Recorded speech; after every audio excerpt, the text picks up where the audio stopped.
What's good, YouTube? It's me, your boy Squiddy. Okay, after today's shocking ban list, I realized that losing Ronin Totem actually really hurts in the Spright deck. Well, not like really kills the Spright engine, but it does kill like a huge component of the deck. I know people are complaining and saying that, oh, you can still make Toad, but the thing is, we didn't just lose like the easy access to Toad. We actually lost 3 starters in the deck in the form of Swap Frog, because previously drawing Swap Frog was really good. It was just as good as Diva or Beaver, if not better, because number 1, you have access to Swap Frog to make the Toad, but number 2, more importantly, is you can send a Ronin Toad in, so that already guarantees you 2 bodies. So you have the Swap Frog, and then obviously when it's linked off and goes to the grave or used as XYZ material, you can banish it to special summon back the Ronin, which gives you 2 bodies. So it was just like Diva and Beaver, and like your recursion was crazy because you just end up with like a Swap Frog, you get added back to your hand with Toad. Next turn, you can do the same thing, banish it for Ronin Toad, and it gives you so many options. And even just a Swap Frog with Almirage previously was full combo, full Sprite combo on its own, so it just made the deck a lot more consistent. And now I see, like, yeah, people are playing Swap Frog, but you don't have Ronin Toad, and so whenever you draw Swap Frog, it's just kind of a dud. It's literally like a level 2. It's like previously when you drew, like, Ronin Toad or, if you're playing Dupe Frog, it was just felt so bad because it's just level 2 that does nothing. So I don't know if it's correct to even play Totally Awesome. I mean, yeah, the card is insane. If you have Swap Frog, you can still make it using Gigantic, plus, any other monster to special summon another Gigantic using the Elf, or special summon the Swap Frog using the Elf, so you leave the first Swap Frog on the field, you make Toad. But I feel like maybe it's just not correct, just because like having the Swap Frogs in your hand is just like a brick. So I feel like the deck might be better trending towards like a pure anti-meta type deck without the frogs, but I could be wrong. Mind you, this is all going to change in like a couple of weeks with the new set coming out. We get the Biscuit stuff and the Fenrir, so the deck will probably be a lot more different. But I had a quick little idea, just putting together some deck ideas I thought I'd show you guys. So yeah, this is just like I made some quick modifications to the deck I played at YCS Niagara. Just like same hand trap lineup, obviously Ash and Crow. I think Ash is actually still really good against Tears.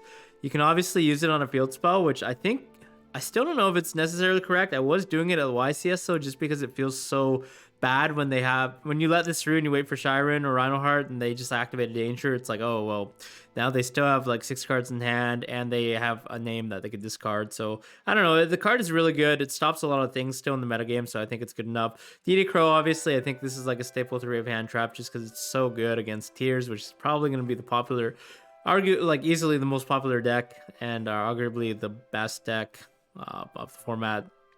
And they're still getting new Ishizu stuff, which is kind of crazy to think about. But anyways, also for starters, I decided to play 3 Diva and 3 Beaver just because I think like losing the 3 Swap Frogs, you're losing 3 starters. So I feel like playing like the 6 might be correct, or maybe like you play 2 of this one and 3 of this one. Obviously, Beaver's just outright better with Hawkman than Diva now, being able to summon back another copy from the graveyard.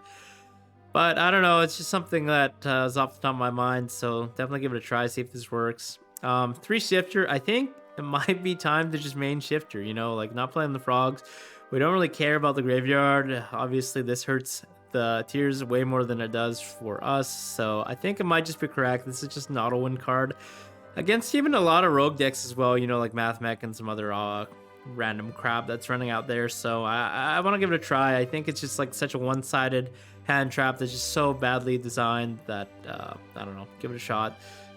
Still 2 Veiler. I don't know, maybe some of these hand traps could definitely be cut just to make like closer to 40, but I also think Bell's really, really good because of Tears. So, anything to stop them from playing ideally is just really needed in this format. And then I also added 2 Hyperia. Maybe this could go to 1, but I just think because, obviously you previously summoned Swap Frog off the Gigantic, but now you don't have anything to summon off a Gigantic if you already used Blue and Jet that turn, or like you already have access to Red as well, or you have access to Carrot if you have like 3 extenders. So maybe this is just better to summon because you get to draw a card, and then every turn moving forward, essentially Elf allows you to draw another card. So it's a cute little card. I don't know, could be down to 1, but I want to try it some more because I think this is a really cool card that allows you to just refill your hand and draw endless cycle. 3 Nib obviously still good against the tier deck. I don't know if they're still playing like Appaloosa. I know some are, but I think like some of the hands they just can't play around it, so it's still really, really good.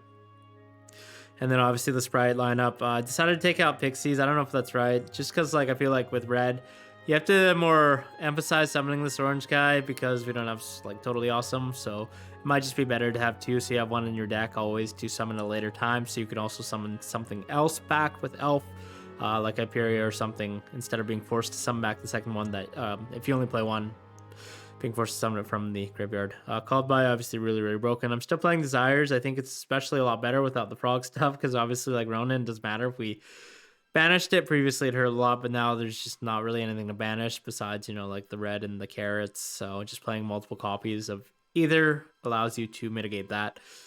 And then Smashers, Restarter, Imperm, same kind of deal. Maybe you could play two Smashers, obviously, if people are still playing Mine, because it did come back in the format. But I feel like a lot more people will be prepared for it now, so I don't know if it'll be super popular. Side deck is just like, I didn't really, just like threw some stuff together, but basically my same side deck. I think like 3 Bell and 3 Dedecro might be needed in some capacity. I don't know. Like Bell's better with Shifter, because obviously like doesn't really conflict. Well, I guess if Shifters in fact doesn't matter because this won't be played, but you can't Crow. So, yeah, never mind. I guess you just play 6 if you can.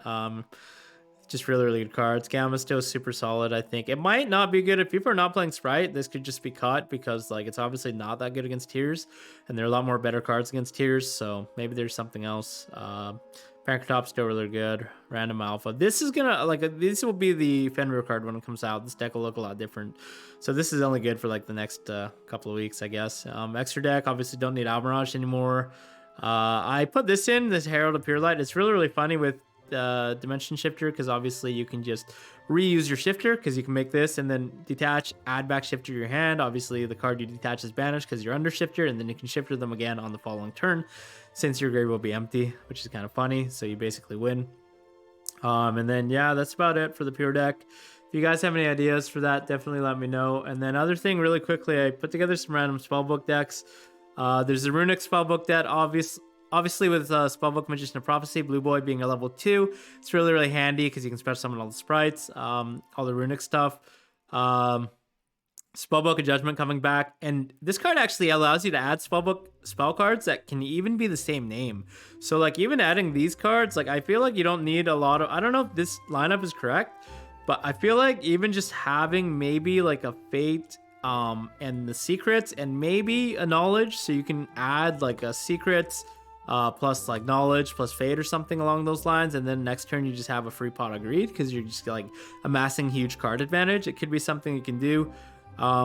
Obviously like these Runic are all spells, so it's really good being able to summon a level 2 and then overlay it with Blue Boy to add to make Gigantic to go into your Sprite combo. And also using this one, you can using Huggin, you can discard a card to add the field spell, activate the field spell. It counts as another spell card for Spellbook of Knowledge search at your end phase.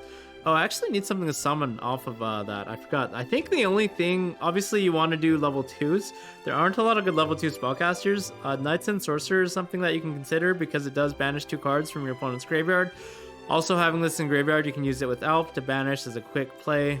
It's kind of awkward though, if they go like Reveal a Danger, for example, and you just like are not sure if you want to chain and summon back Knights and Sorcerer, because if they do discard a name, then you can banish it because it'd go chain link 1, the tier name engrave, and then chain link 2 Knights and Sorcerer because you're not the turn player. But if they don't discard it, it's just like you wasted your Elf. It's obviously a lot better if they go like Shiren or like Haviness or something that goes that you can chain directly to in the mill 3 or like Merly effect. But like on a Danger, it's not that good. It's just kind of awkward just because it does activate on a separate chain. So just something to watch out about. I'll also play this Ghost Trick So Cute Boss because it's a rank 2 spellcaster, which is really essential for playing some of these spellbook cards like Master and especially Fate, which is like a non-targeting banish. It's essentially another copy of Smashers. Funny little card here that you need a spellbook for spellcaster monster on the field. Other option, you can just play like a pure build, maybe like something along the lines of this, which is more ham traps and like more emphasis on the actual spellbook cards. So like just focusing on these and just adding a bunch of cards, amassing advantage, slowing them down with hand traps, and just beating them down with Spellbook of Fate over and over each turn. So it's like a super control deck. But yeah, that's about it for the ideas that I had. You guys definitely give this a try. Let me know what you think. I don't know the impact of the Spellbook of Judgment. This card is obviously insane like 10 years ago, but now we have a lot of more hand traps. especially Ash, which this card can of course be Ash because it does summon in the end phase. So yeah, just try these out. Let me know if there are any ideas you guys have. Maybe this deck could use Jowgen as well now that I think about it. But yeah, let me know if you guys have any thoughts, comments, leave them below. And yeah, we'll see you guys in the next video. Deuces.